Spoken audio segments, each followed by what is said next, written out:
de todos. Generalmente se presenta en ancianos, principalmente mayores de 50 años, en fototipo 1-2, vinculados principalmente a la exposición solar.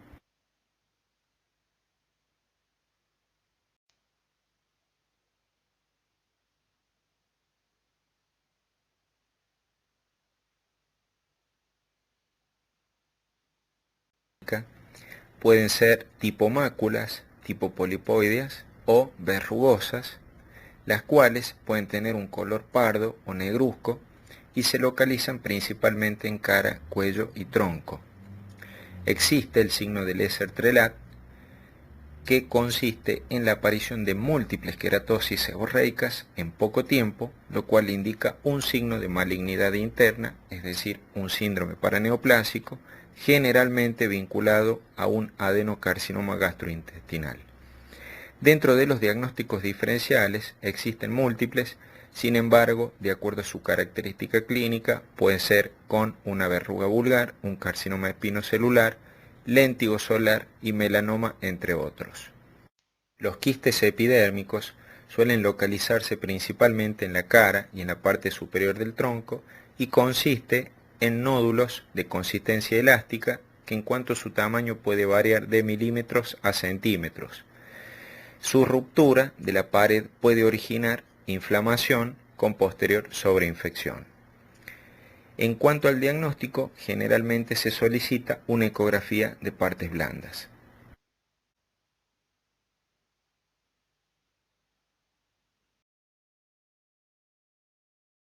Los quistes de Milium consisten en pápulas subepidérmicas duras de color blanco perlado que pueden medir de 1 a 2 milímetros. Pueden ser primarios o derivar de algún proceso ampollar o ulceraciones por traumatismo. Es bastante frecuente en lactantes y suelen desaparecer de forma espontánea en semanas.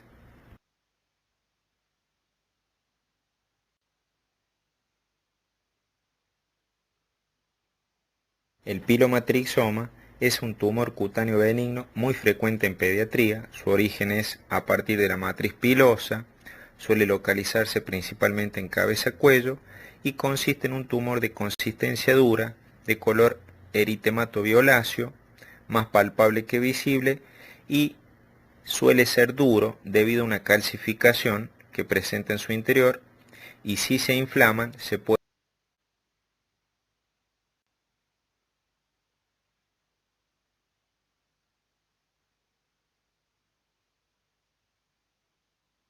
Los fibromas blandos o acrocordones son las lesiones fibrosas más frecuentes. Se localizan en zonas de fricción, principalmente axilas, cuello, zona inguinal, y consisten clínicamente en una pápula pediculada, blanda, filiforme.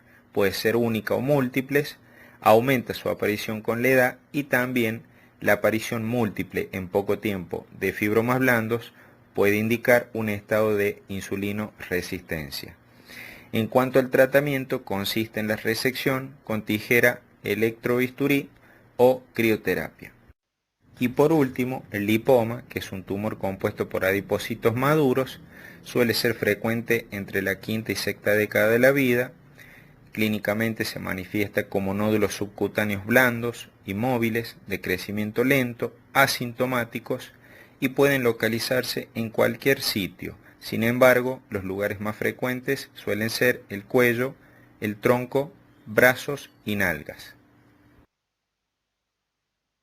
El tema es una dermatosis pruriginosa con tendencia a la cronicidad que evoluciona por brotes y que se caracteriza por la formación de eritema y vesículas en la fase aguda, costras y descamación en la fase subaguda y liquenificación en la fase crónica. La dermatitis atópica es una dermatosis pruriginosa, crónica, recidivante, inducida por factores internos y externos.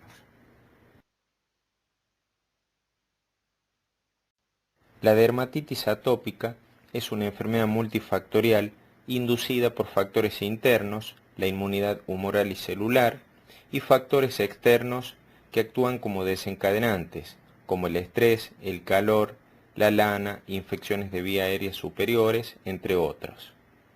Estos pacientes son más susceptibles a infecciones por bacterias, virus y hongos.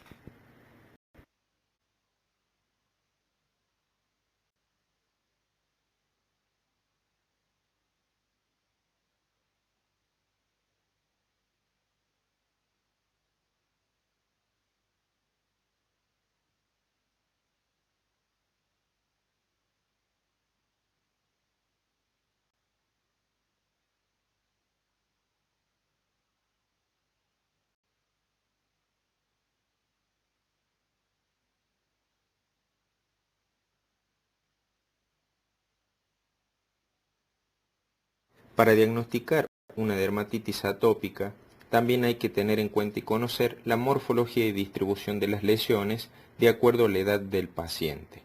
En aquellos pacientes lactantes hasta los 2 años, las lesiones se localizan y se caracterizan en cara y cuello y áreas de extensión. En aquellos pacientes de 2 años a 10 años, se caracteriza la localización en pliegues, no axilas e ingles, y sí en la cara, y con respecto a los pliegues son antecubitales y popliteos. En mayores de 10 años predomina en todo tipo de pliegue y en ancianos en áreas de extensión.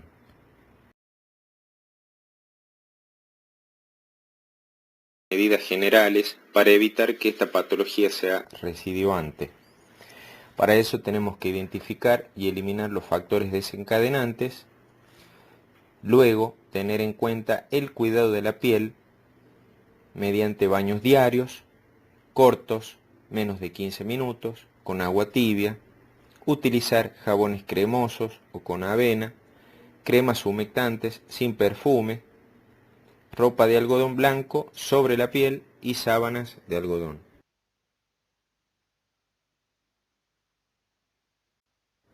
En cuanto al tratamiento farmacológico, como tratamiento tópico de primera elección, vamos a tener corticoides tópicos, que va a depender el tipo de corticoide de acuerdo a la localización de la lesión, inhibidores de la calcineurina, tacrolimus, pimecrolimus, y antibióticos tópicos en caso de lesiones sobreinfectadas.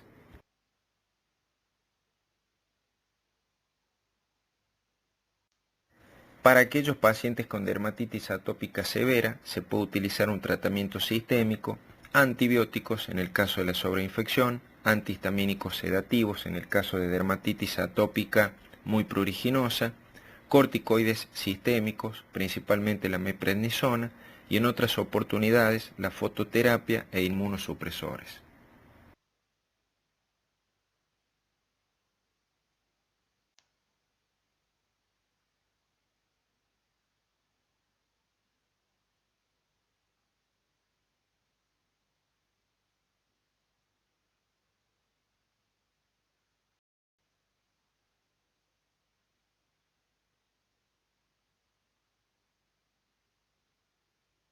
La dermatitis por contacto es una dermatosis inflamatoria ocasionada por un agente contactante.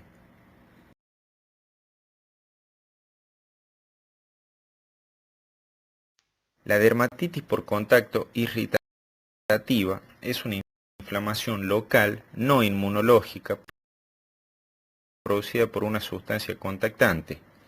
En este caso, el daño de la piel se produce directamente por el contacto sin sensibilización previa.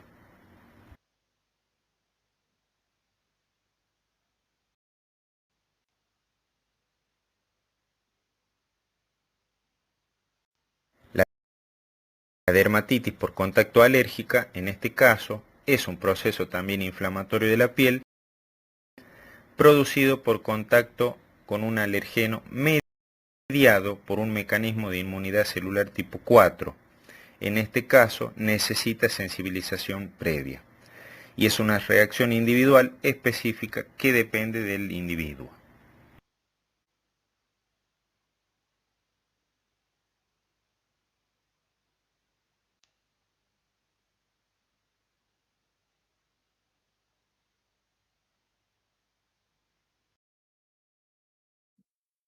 En la clase de hoy veremos lepra o enfermedad de Hansen. Esta es una enfermedad infectocontagiosa crónica causada por el Mycobacterium leprae.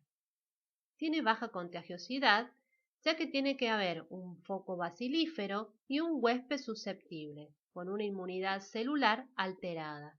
Las formas de contagio son por contacto con secreciones nasofaringeas o un contacto estrecho y prolongado persona a persona. El Mycobacterium leprae es un bacilo gram positivo ácido alcohol resistente, por lo que se hace evidente en la tinción de Ziel-Nielsen. Es intracelular obligado y se replica en los macrófagos de la piel o en las células de Schwann de los nervios. La posibilidad de enfermarse de lepra luego de la infección o de sus variantes clínicas dependerán de la inmunidad celular del huésped. Encontramos que hay dos polos. Los pacientes con buena inmunidad, sus macrófagos fagocitarán y lisarán los bacilos. Producirán una reacción inflamatoria traducidas en granulomas. Es por ello que los números de bacilo y la baciloscopía en estos pacientes suele ser baja o negativa. Esto se denomina lepra tuberculoide. En el otro extremo tenemos los pacientes con mala inmunidad celular. Los macrófagos fagocitan los bacilos, pero no terminan de destruirlos. Hay una degeneración grasa y se transforman en células de Virchow. Este tipo de lepra se denomina lepra lepromatosa. Hay pacientes que tienen inmunidades intermedias. En este caso tendremos lepras dimorfa o borderline, que de acuerdo a los cambios de inmunidad pueden virar a variantes borderline tuberculoides o borderline lepromatosa. Para ver la respuesta inmunológica del huésped frente a esta enfermedad, se utiliza la reacción de lepromina o de Fernández-Mitsude. Esta consiste en la inoculación intradérmica de antígeno y se hace una lectura a las 48 horas, siendo positiva cuando hay un halo eritematoso más de 5 milímetros. Esta sería la reacción de Fernández. Y otra lectura a los 21 días, siendo positiva con la presencia de un nódulo palpable más de 3 milímetros, la reacción de Mitsuda. Esta reacción determina si la persona estuvo en contacto con el bacilo y si responde inmunológicamente a ella. Puede pronosticar el riesgo en conviviente y determinar un pronóstico en la lepra indeterminada, pero la reacción de lepromina no sirve para el diagnóstico. Entonces, clínicamente la lepra la podemos clasificar en dos polos, un polo más benigno, denominada lepra tuberculoide, y un polo más severo, denominada lepra lepromatosa. Y luego hay variantes intermedias en las cuales encontramos una lepra indeterminada y las lepras dimórficas o borderline. La lepra tuberculoide es el polo más benigno, afectando la piel y el sistema nervioso periférico. Por tener una inmunidad más resistente, tiene buen pronóstico y no compromete vísceras ni mucosas. A nivel cutáneo presentará máculas o placas eritematosas con un centro acrómico. Tiene los bordes bien delimitados, son escasas y ovaladas. Es característico de la lepra la hipoestesia. En la prueba del toco pincho, el paciente no puede identificar ninguna de las dos sensaciones. También puede acompañarse de anhidrosis. A nivel del sistema nervioso periférico va a cursar con una mononeuritis múltiple y asimétrica, produciendo alteraciones motoras y sensitivas. Los nervios más afectados son el cubital, el radial, facial o popliteo, provocando debilidad, atrofia, anhidrosis, alteraciones sensitivas y provocando lo que se denomina la mano en garra. Para el diagnóstico vamos a sospecharlo con la clínica podemos realizar un raspado de las lesiones, verlo al microscopio directo con una tinción de Ciel-Nielsen, en donde la vaciloscopía generalmente es negativa. Y la confirmación del diagnóstico lo hará la histopatología, en donde se observarán granulomas tuberculoides consistiendo en células gigantes epiteloides con una corona de linfocitos. Recordemos que la lipominorreacción será positiva, ya que el paciente cursa con buena inmunidad. En esta imagen observamos la típica mano en garra de la afección del sistema nervioso periférico y máculas con bordes eritematosas y un centro involutivo. Recordemos que estas lesiones presentan anestesia. En el otro extremo, dado por una mala inmunidad, encontraremos la lepra lepromatosa. Además de afectar la piel y el sistema nervioso periférico, va a afectar mucosas y vísceras. A nivel cutáneo encontraremos máculas color pardas denominadas en hoja seca y con límites difusos, poco delimitados, acompañando. También encontraremos en la piel tubérculos denominados lepromas. Estos son más frecuentes en miembros y pueden ser muy numerosos y ulcerarse. Además, podemos encontrar una infiltración de la piel de la cara con acentuación de algunos pliegues. Puede haber alopecia de las cejas y lo que le da un aspecto es fácil leonina. En la afección de mucosas, la nasal y la faríngea son las más frecuentes. Puede haber rinitis, epistaxis y llegar a perforar el tabique. Estos sitios son los principales focos de contagio. A nivel del sistema nervioso periférico, producirá una mononeuritis múltiple con menor intensidad que la tuberculoide. Y a nivel visceral puede producir amiloidosis e infiltrados a nivel de ganglios, hígados, vasos, produciendo disfunción de estos órganos. El diagnóstico lo vamos a hacer con la clínica, la vaciloscopía siempre será positiva y en la anatomía patológica no encontraremos granuloma, encontraremos células de Virchow. La leprominorreacción será negativa. En estas imágenes observamos los hallazgos más característicos de la lepra lepromatosa. La presencia de lepromas arriba a la izquierda, afección de las mucosas con destrucción del tabique arriba a la derecha y la presencia de fácil leonina como en la imagen de abajo a la derecha. Hay un estadio inicial denominado lepra indeterminada en el cual el sistema inmunológico todavía no ha determinado su resistencia. En esta vamos a encontrar máculas hipocrómicas o eritematosas sin ninguna ubicación preferencial con la hipoestesia característica. En esta instancia, el diagnóstico diferencial puede ser con vitiligo.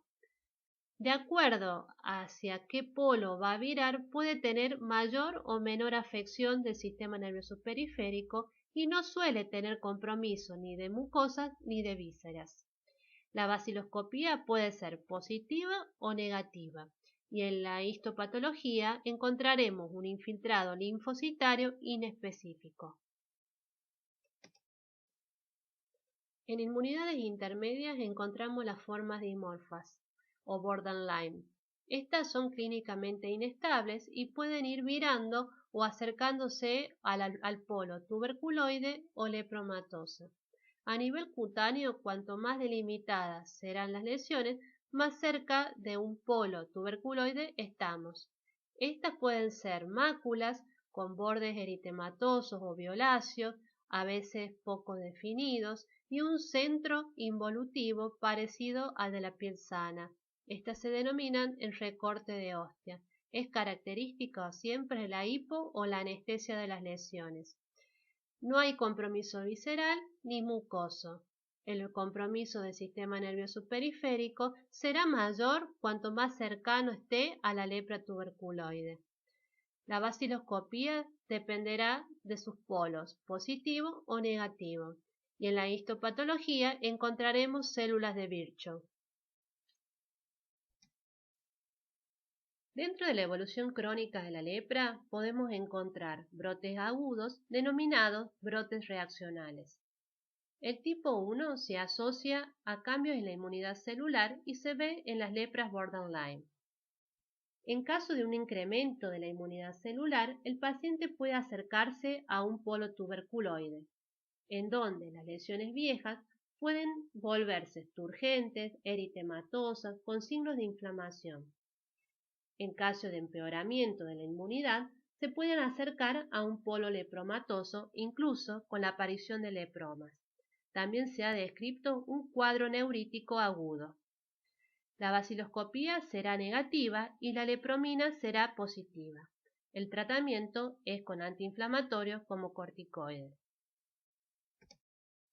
En cambio, el tipo 2 está mediado por la inmunidad humoral. Hay formación de inmunocomplejos que se depositan en las paredes de los vasos. Puede cursar con eritema nodoso, con la presencia de nódulos dolorosos e inflamatorios en miembros inferiores. El eritema polimorfo, con la presencia de máculas redondeadas, con diferentes coloraciones, denominadas en diana. Y una forma más severa, que es el fenómeno de Lucio, que cursa con una vasculitis necrosante. Puede haber compromiso neurítico y compromiso visceral. El tratamiento farmacológico de la lepra dependerá si tenemos una lepra paucibacilar con pocas lesiones, menos de 5, y la vaciloscopía es negativa, el tratamiento será 6 meses como mínimo. Se administran una vez por mes, el día 1, dapsona 100 miligramos y rifampicina 600 miligramos. A partir del segundo día hasta el día 28, todos los días, indicamos dapsona 100 miligramos. En la lepra multivacilar, cuando hay más de 5 lesiones y la vaciloscopía es positiva, el tratamiento será más de un año. A esta le agregamos una vez al mes dapsona 100 miligramos, rifampicina 600 miligramos y clofazimina 300 miligramos. A partir del día 2, todos los días, se indicará dapsona 100 miligramos y clofazimina 50 miligramos. Muchas gracias.